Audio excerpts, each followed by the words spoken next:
บิ่งขี้ฝุ่นพี่น้องเอาลงมาทางลุ่มบ้านแหละขี้ฝุ่นแล้วก็เจ้าบริโภคทางแถมนี่ก็มีแต่ดินทราย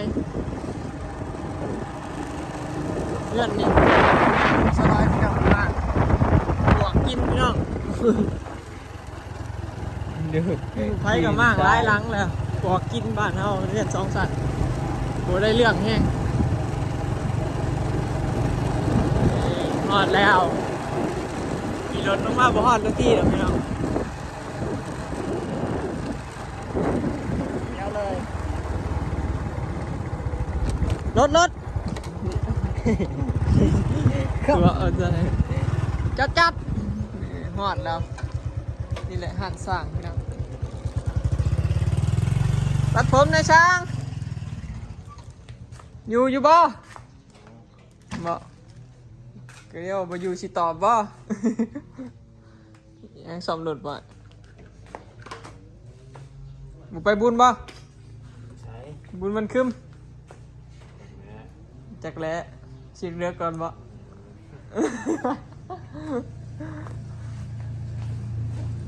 หลุดไพ่เนี่ย ฝ่ายยี่ทางหน้า ฝ่ายวัดตะหัวเลยว่ายกรุงเทพมหานครบุญมาไกลแท้ขี่เสล็งมาถึงกรุงเทพโปรดโฟเธอบ่าวใส่ขึ้นเคียงเลยเอาแบบรอๆได้หัวโหลนเลยก็ได้นะ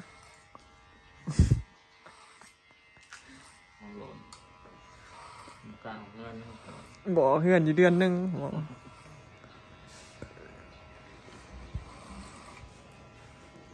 สบายดีเด้อพี่น้องพากันลงมาเสริมรอซื้อพี่น้องผมยาวหรือมุดมัด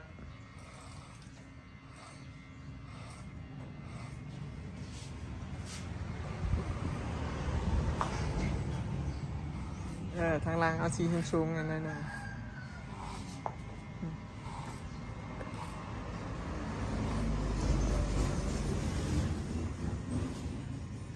ตะกี้ส่งกระโปะตะกี้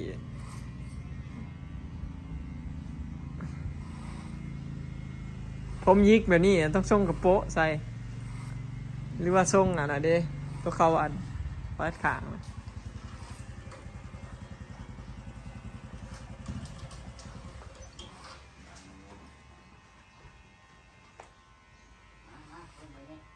อะไรมันตีไรใช้ไอ้เลยขาดยักษ์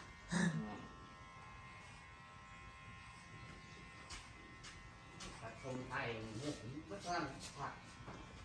เอาไว้เอาเนี่ยเอาสอบใหม่ก็ได้เอากับแซงเก่าอยู่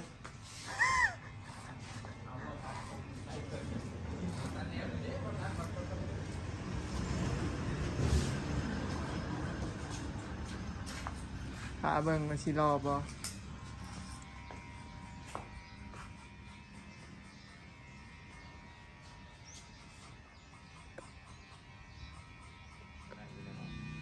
ไก่ชิแล้วแหละอย่าเอาหูมันเด้อแจดหูหายงานว่าเกกะเจ้าเทะจากหูมี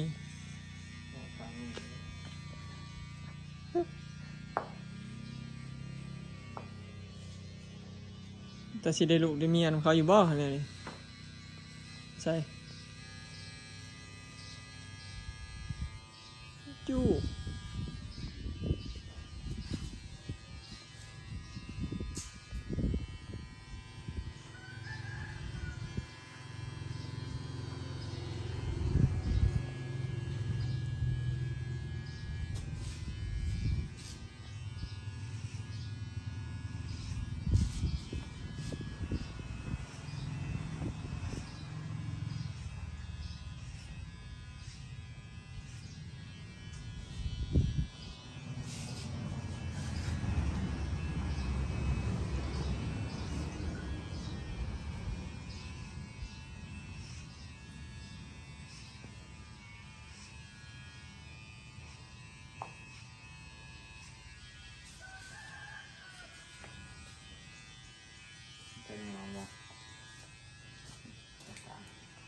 กลางออกอยู่บ่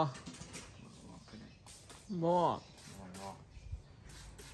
เขายังบ่ยาวอีกบ่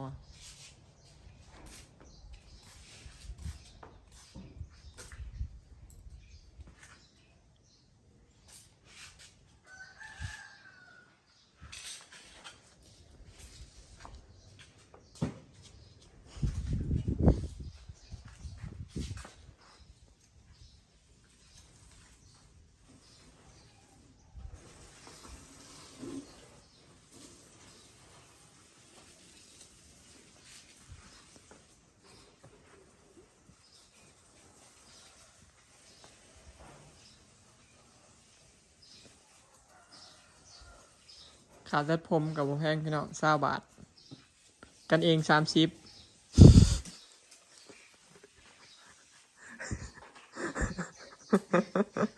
ใช่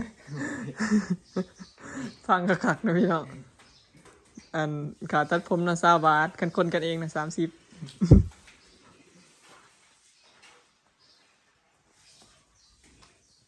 โอ้ไก่ดาวไก่ดาวนี่ระวังเอาหูมันออกเด้อ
ได้พี่น้องเป็นได้แล้วรอเท่อยู่บ่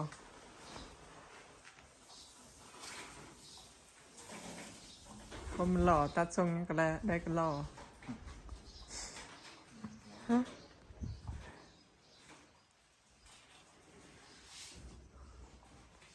มันใช่ว่าในใจอ้ายบ่หล่อมาตัวได้มันสิหล่อ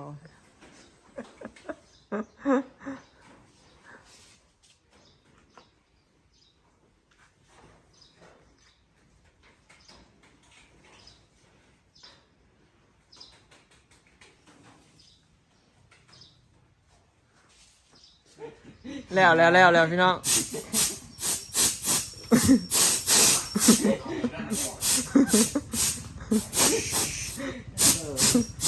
ได้ลมแห้งปะ อย่าชี้กับปากกัน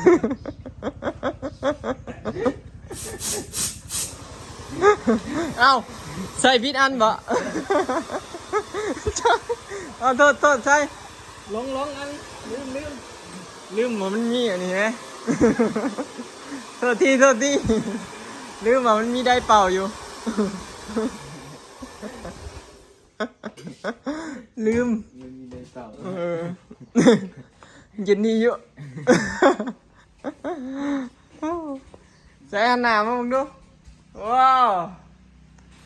นี่คือขู่แฝดโอเอนี่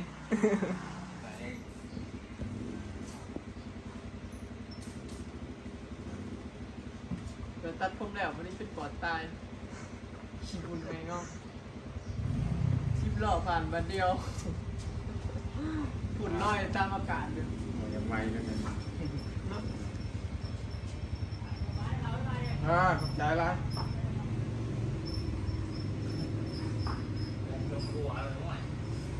ขาลายกันเนาะเอามาแปลงกันได้รถตัวกวนเปลี่ยนมันเครื่องบ่ เพราะตอนปั่นกันยังไงแบบหลีกกัน เล่น ถามแผลถาม เรียนใต้ชื่อ ตรงสาย มีแต่เท่านั้นรถตัวกวนเลย แล้วก็แต่งให้เป็นน้ำเป็น รออย่างก็ตามรถลีกับรถวิโก้ ไม่ได้โต กเนาะต่ำเขาเลยมันโจมกับมุนไป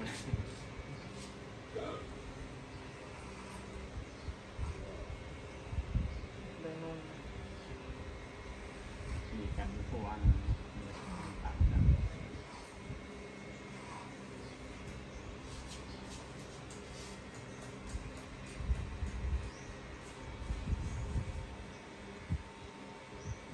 มันทรงดีก็ใส่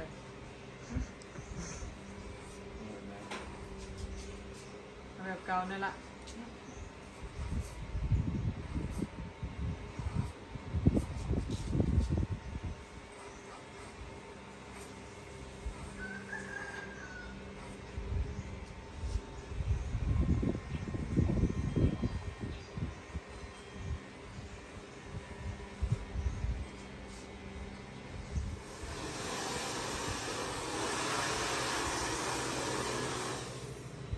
เรียบร้อยพี่น้องพี่ได้ส่งนี่ได้ใช่เอาปะนี่ของเก่าปะให้กูมาตัดอยู่เนาะโอ้พอดีพอดี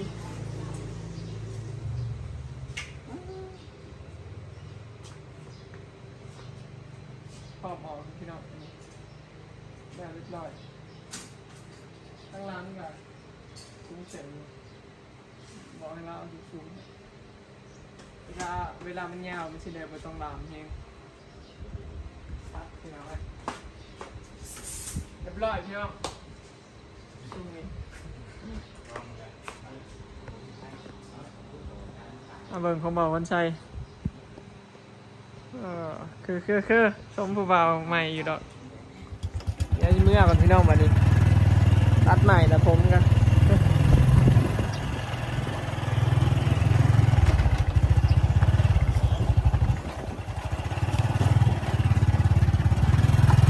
เอาบัตรเลยเริ่มหล่อมันมาแล้วลืมเอาอันนี้ออกพี่น้องเลยพอได้มีอันนี้คือบอยเนี่ย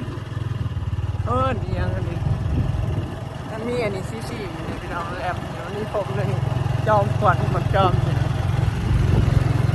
หน้าใหญ่ขึ้นน้อยนึงตัดผมผมแล้วไม่ใช่เห็นแต่หนาบ้องๆไป